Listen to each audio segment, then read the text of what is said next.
Ako po si Joey Reyes. Ako po ang Chairman at CEO. In other words, punong abala na nagmamaganda, okay, ng Film Development Council of the Philippines. We decided to put together this press conference in order to give an update to the press regarding the various activities undertaken by the agency, and most especially to introduce the awardees of this year's Parangal ng Sining. So I guess we can start right now, and then later on you can throw me your questions and clarifications and whatever regarding the things that we will be discussing this afternoon. Now, the Parangal ng Sining has been around for the past 3 years, ever since Chairman Tirso Cruz III took over the office. We decided to put up an annual award to honor lifetime achievements of film giants, important stakeholders, important personalities who have helped shape and at the same time determine the present state of Philippine cinema and the directions that it could still undertake. There are two kinds of awards given during the Parangal ng Sining, okay, which are the Lifetime Achievement Awards and the Annual Awards. Okay, Parangal ng Sining, ang ating tema this year is tradisyon at ebolusyon ng mga higante ng kasaysayan ng ating pelikula. The theme is who are the giants who helped shape the present state of Philippine cinema and who helped inspire the directions to be taken by Philippine cinema. For the past 2 years, okay, the first set of awardees was Vilma Santos, okay, for the Lifetime Achievement and so many others. I think the first one was Nick Chongson, right? Nick Chongson and Vilma Santos for the first year. And then for the second year last year, we paid tribute to the archivists, okay, to Sofia, to Sagip Pelikula. We also gave awards to Tita Boots Anson Roa, and then Bing Lao. Okay, we also gave award to Bing Lao, which was such a timely award. Okay, because we all know what happened a few weeks after the award ceremony. Okay, and then may mga nagtatanong what about the others? Yung mga national artists kasi, bakit naman kami magbibigay ng award to somebody else who received the highest award in the country? Okay, it is not to put aside, okay, the achievements of the national artists, but they're already national artists. Okay, and nobody can get a higher award than being a national artist. So this coming April, this coming month, we're having the third of the Parangal ng Sining, and it is going to be hosted by none other than Isa Calzado. Okay, Isa Calzado will be our host, okay, for the Parangal ng Sining, which will also be held right here in this hotel, if I'm not mistaken, right? It's going to be held here at Peseta, all right?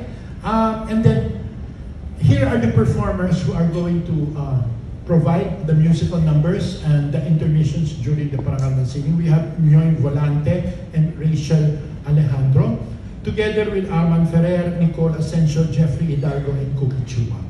Ito yung mga performers na lalabas sa ating maliit na parangal na ibibigay sa mga tao. These are our performers. They're going to provide the musical numbers. All right?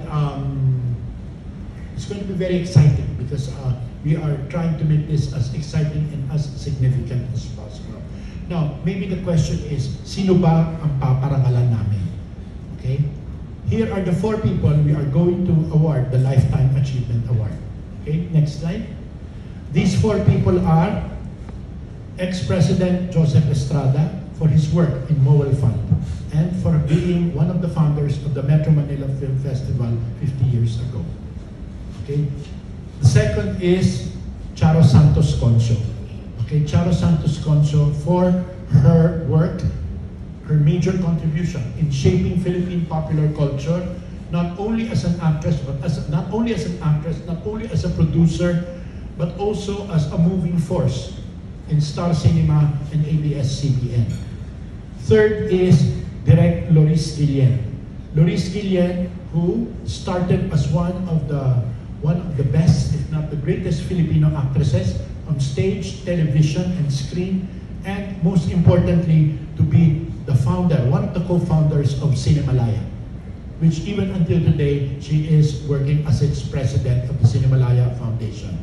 And then lastly, International Filipino Director, Love Diaz.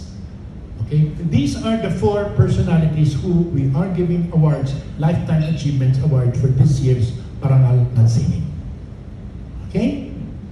Ito yung 4 na tauhan ng ating paparangalan sa taong ito. Then, we also have annual awards. Okay, the annual awards are people who have achieved major international awards this past year. And these are the recipients of the annual awards. Firstly is Judy Ann Santos for winning Best Actress for Espantajo in the recently concluded Montesporo Film Festival. The second is Itik Mapupukaw, okay, which also won a specific award in I think in the Asia Pacific Film Festival yan, nanalo ang Itik Mapupukaw. And then thirdly, of course, Antoinette Hadaones Sunshine, okay, which won the Crystal Bear, okay, in the recently concluded Berlinale Film Festival. So, itong tatlong ito ang annual awardees natin. Okay? Itong tatlong ito ang annual awardees. Tapos meron magsasabi, ano naman yung iba, mga nanalo ng iba. We were only acknowledged those who won in major festivals. Okay? These are the ones that awards that won major festivals. Pero marami pang iba na nanalo ng major festivals. Okay? So, yan. Alright, so when is the Parangal ng Siling? Next slide, it's going to be in the 11th of April 2025 right here at Curtis North. Okay, it's going to be held here in Curtis North. And people who are close to the awardees will pay tribute, okay, sa mga paparangalangan natin sa darating na taon. Right? So yan ang parangal ng Siling. Uulitin ko, ang 4 na paparangalan, okay, ay sina ex-President Joseph Estrada, Charo Santos Concho, Director Loris Guillen, and Director Love Diaz. Okay, why Love Diaz? I mean, I don't think that requires any further qualification. Okay?